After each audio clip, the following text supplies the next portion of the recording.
Hello दोस्तों, कैसे हैं आप सब। आई होप आप सब ठीक होंगे। दोस्तों, आज की जो हमारी कहानी है वो ये दर्शाती है कि इंसान पर संगत का असर कितना और कैसे पड़ता है। तो चलिए दोस्तों, आज की हम अपनी कहानी शुरू करते हैं। ठंड अपने चरम पर थी। कोहरे के कारण कुछ दिख ही नहीं रहा था। अजय और मनोज की बाइक एक रसूखदार आदमी की गाड़ी से टकरा गई।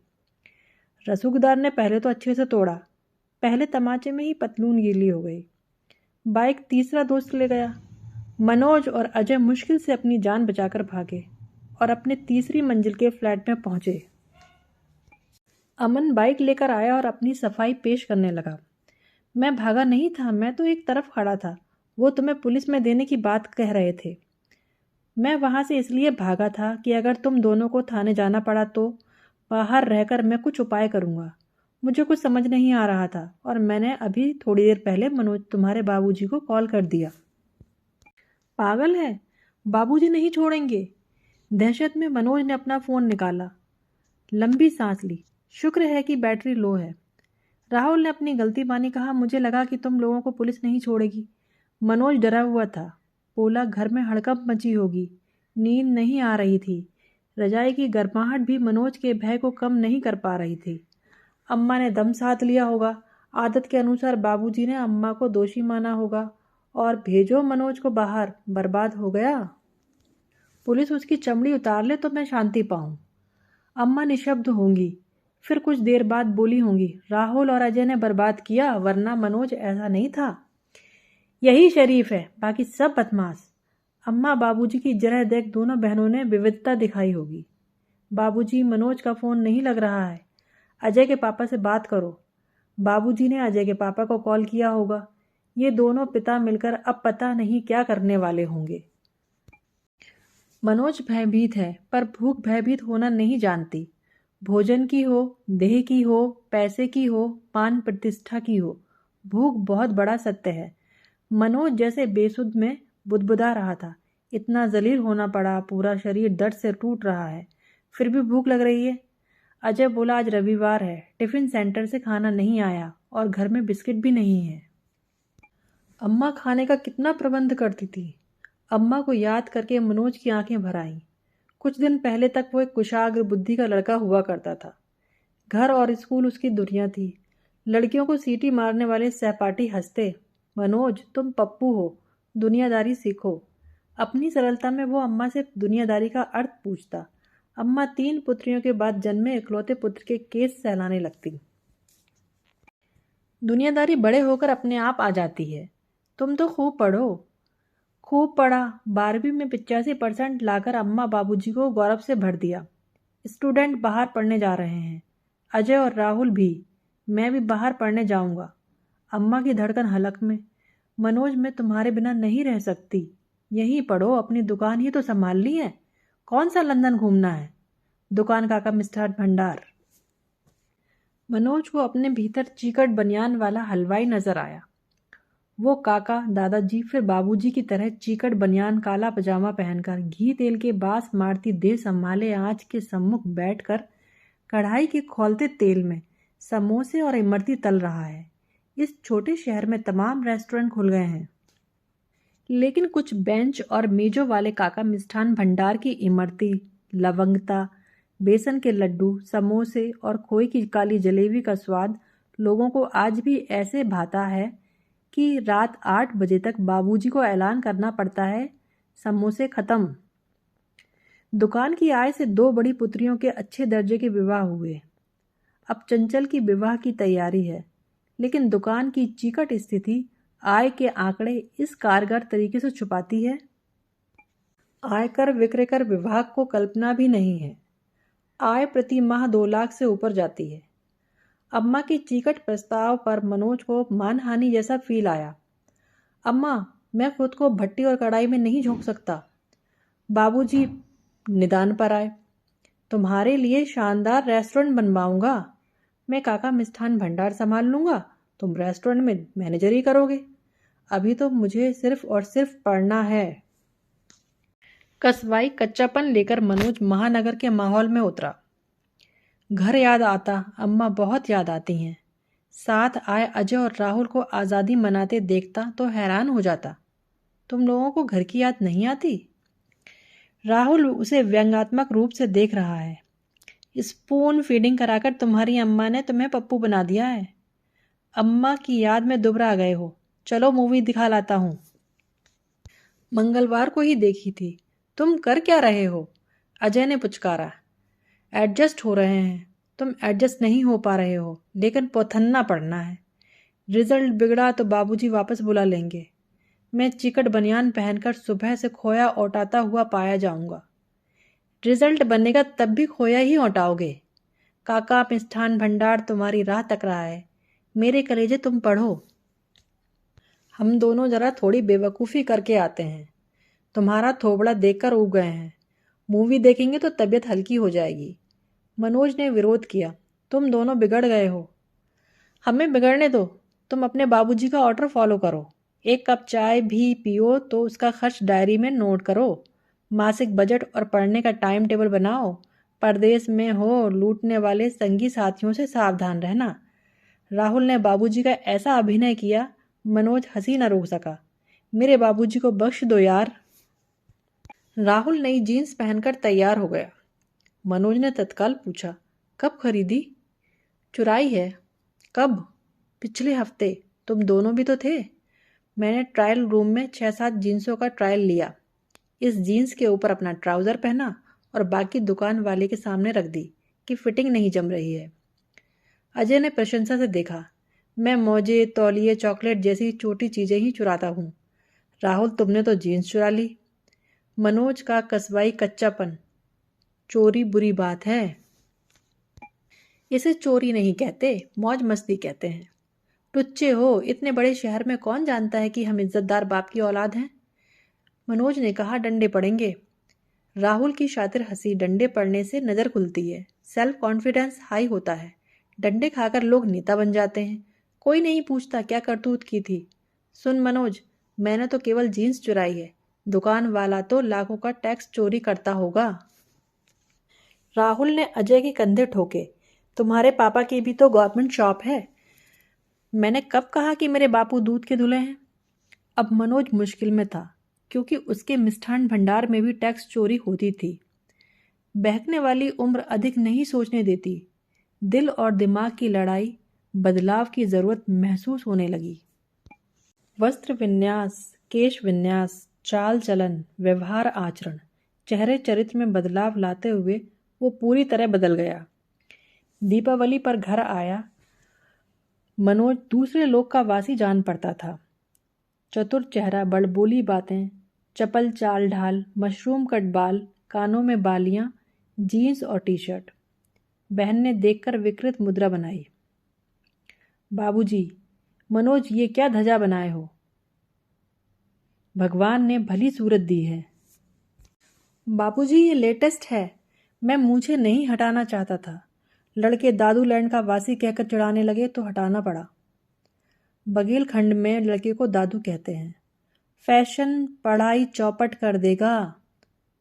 बिल्कुल नहीं। मेरे कॉलेज के लड़के इसी कार में आते हैं। महंगे गैजेट्स रखते हैं, रिजल्ट भी अच्छा लाते हैं। बकवास। अम्मा बचाव कार में तैनात। बाद में समझाना, बच्चा सफ़र से थका आया है। मैं इसका इंतज़ार कर रहा था, इसने उत्साह ख़त्म कर दिया। ये जनरेशन किसी लायक नहीं। कान, नाक, भौं, नाभि में बाली, फटी जीन्स, मशरूम कट, कटोरा कट, जीरो कट बाल। मुझे तिरछी नज़र से मत घूरो, समझे? हुक्का पानी बंद कर दूंगा, होश में आ जाओगे। पार्ट टाइम जॉब बहुत मिलते हैं, अपनी पढ़ाई का खर्च खुद उठा सकता हूँ, कहकर मनोज ने बाबूजी को चुप करा दिया। अम्मा ने उनका उठा हुआ हाथ खींचा। जवान लड़के पर हाथ चलाओगे? मैं तुम्हारी तरह इसकी मुंह देखी नहीं कर सकता, ना इससे डर कर रहूंगा। बेफिक्री दिखाता हुआ मनोज अपने कमरे में चला गया। अम्मा ने अरज निवेदन कर बाबूजी को शीतलता प्रदान की। आजकल के लड़के उतावले होते हैं, प्रेम से समझ जाएं, लेकिन मारपीट में भटकते हैं। अखबार में रोज पढ़ती हूँ, लड़के लड़कियां घर से भाग रहे हैं, फांसी में झूल रहे हैं, मर्डर कर रहे हैं। अम्मा की बातों का असर हुआ या क्रोध अपनी हद को छूकर बैठ गया। थोड़ी देर बाद बाबूजी मनोज के कमरे में गए। वो बिस्तर पर औंधा पड़ा था। वो उसे सुनाकर बोले, बेटा मेरी बात का बुरा ना मानना, सही चाल चलोगे तो भला है, वरना लोग हंसेंगे। लड़के को पढ़ने बड़े शहर भेजा था, बिगड़ गया। बच्चे नासमझी करें तो माता पिता को तकलीफ होती है। हमें नहीं मालूम तुम वहाँ क्या करते हो। ईमानदारी से पढ़ोगे तो संतोष मिलेगा। अगर खुद के प्रति ईमानदार बन जाओ तो गलत काम करते हुए झिझक होगी। लगेगा गलत कर खुद को धोखा दे रहे हो। बेटा बीता हुआ समय नहीं लौटता और हर काम का एक निश्चित समय होता है। तुम्हारे लिए ये समय बहुत महत्वपूर्ण है। जानता हूँ बड़ी डिग्री लेकर तुम काका मिष्ठान भंडार में बैठना पसंद नहीं करोगे। मैंने अच्छी लोकेशन में ज़मीन खरीद ली है। तुम्हारे लिए बढ़िया रेस्टोरेंट बनवाना है। बाबूजी सोच रहे थे मनोज कुछ बोलेगा। वो निद्रामग्न होने का अभिनय करता औंधा पड़ा बाबूजी को आग्रह करता देख उसे विचित्र किस्म की संतुष्टि मिल रही थी। उसे सोता समझ उसके सिर पर हाथ फेर वे कमरे से चले गए। अम्मा ने अलग समझाया, आलीशान रेस्टोरेंट बनेगा मनोज। काका मिष्ठान भंडार में देसी मिठाइयाँ बनती रहेंगी। रेस्टोरेंट में पिज्ज़ा चाउमीन क्या क्या तो चला है आजकल। मनोज ऊब गया, मैं हलवाई नहीं बनूंगा। बड़ी बहन हंसी। छोटे थे तब कहते थे बड़ा होकर दुकान में बैठूंगा, खूब इमरती खाऊंगा। नो वे जी। थिएटरलेस स्मॉल टाउन में कुछ नहीं रखा। लोग एक मूवी देखने को तरस जाते हैं। कस्बे से निकलो और देखो लड़के कितना एम्बिशियस हो रहे हैं। अम्मा ओवरसीज जॉब का अर्थ नहीं समझी। तुम एक ही बेटे हो। इकलौता होने की सज़ा मिलेगी। मेरा दोस्त प्रकाश सऊदी अरब चला गया। उसके पेरेंट्स ने तो नहीं रोका, लाखों कमा रहा है। बेकार बातें अजय और राहुल ने ही सिखाई हैं। जीना सिखाया है, वरना पप्पू बना रहता। मनोज ने 20 दिन बोरियत से बिताए। राहुल और अजय के साथ फ्लैट में कदम रखा तो लगा दिनों बाद प्राण बहुरे हैं। इस बीच 3 मूवीज़ रिलीज़ हो चुकी थी। रिलीजिंग डेट पर मूवी न देखें तो तीनों को अपने शरीर से कसवाई बू आने लगती।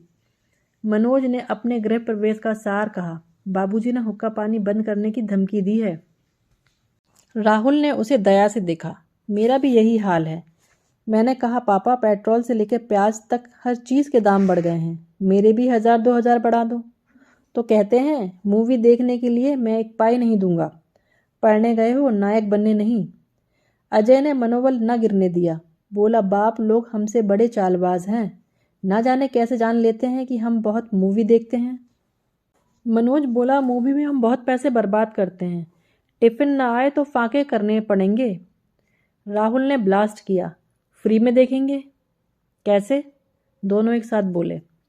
ब्लैक में टिकट खरीदते हुए मैंने ब्लैक करना सीख लिया है। टिकट ब्लैक करेंगे, जो एक्स्ट्रा मनी मिलेगी उससे मूवी देखेंगे फ्री में। सबसे पहले राहुल ने मैदान मारा था। 8 टिकट खरीदे थे, 3 अपने 5 एक्स्ट्रा। वो सफ़ेद शर्ट वाला आदमी है, उससे 300 कमा लिए। डर नहीं लगा? मनोज सिर पिटाए सा।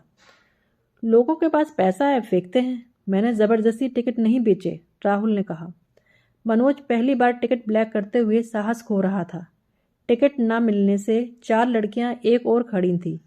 मनोज पास जाकर फुसफुसाया, गर्ल्स टिकट बालकनी 4 चाहिए, एक्स्ट्रा कितना?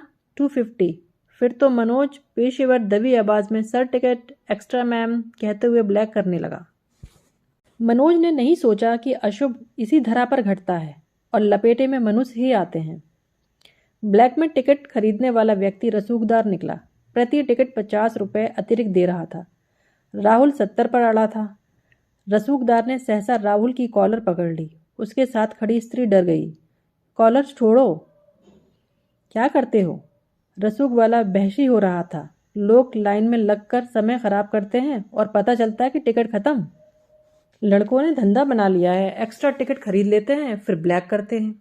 राहुल कुछ कहने लगा कि रसूखदार ने उसे थप्पड़ मार दिया। आसपास मंडरा रहा। अजय भाग निकला। पिटते हुए राहुल पर मनोज को दया आ गई। बीच बचाव करने आ गया। Sir sorry. राहुल चल निकल, पूरा गैंग है। रसूख वाले ने मनोज के गाल पर झन्नाता हुआ तमाचा मारा। मजमा लग गया। लोग इकट्ठा हो गए। थिएटर के सुरक्षा गार्ड ने रसूख वाले को शांत किया। माहौल खराब होगा सर, थिएटर की बदनामी होगी। कंट्रोल करना चाहिए था ना, ब्लैक हो रहा है, बदनामी होगी ही, पुलिस को कॉल करो। मैं इन्हें देखता हूँ सर। सुरक्षा गार्ड ने दोनों को नियंत्रण में ले लिया। शो शुरू होने वाला था। लोग थिएटर के अंदर चले गए। परिसर प्रायः खाली हो गया। सुरक्षा गार्ड के हाथ पैर जोड़ बार बार माफी मांगकर मनोज और राहुल किसी तरह छूट सके। अजय कहीं नहीं दिखा। सेल फोन पर कॉल किया, उसने रिसीव नहीं किया। रात है, सन्नाटा है, पीड़ा, भय, लज्जा, ग्लानि है, लेकिन मनोज की आंखों में नींद नहीं है। पिटता हुआ राहुल बेबस बल्कि घिनौना लग रहा था। अजय निकम्मे की तरफ भाग आया। इन जैसा बनने की बेवकूफ़ी में क्या से क्या बन गया। कौन मानेगा, मैं भले घर का खूब पढ़ने वाला भला लड़का था। परीक्षा नज़दीक है, मेरा कोई पेपर तैयार नहीं है। ओह, खुद के प्रति ईमानदार बन जाओ तो गलत काम करते हुए झिझक होगी, लगेगा खुद को धोखा दे रहे हो। बेटा, बीता हुआ समय नहीं लौटता और हर काम का एक निश्चित समय होता है। बाबूजी के शब्द बेतरह याद आ रहे हैं। मनोज ने झटपटाकर पहलू बदला, फिर बदला, बदलता रहा, जैसे खुद से दूर भाग जाना चाहता हो। दोस्तों, समय और समझ का तालमेल मुश्किल से ही बैठता है, और समय पे समझ आ जाए यही बड़ी बात है। आशा करती हूँ आप लोगों को ये कहानी ज़रूर पसंद आई होगी। सो प्लीज़ मेरे चैनल को लाइक कीजिए, सब्सक्राइब कीजिए और शेयर कीजिए। फिर मिलते हैं नए वीडियो में और नई कहानी के साथ।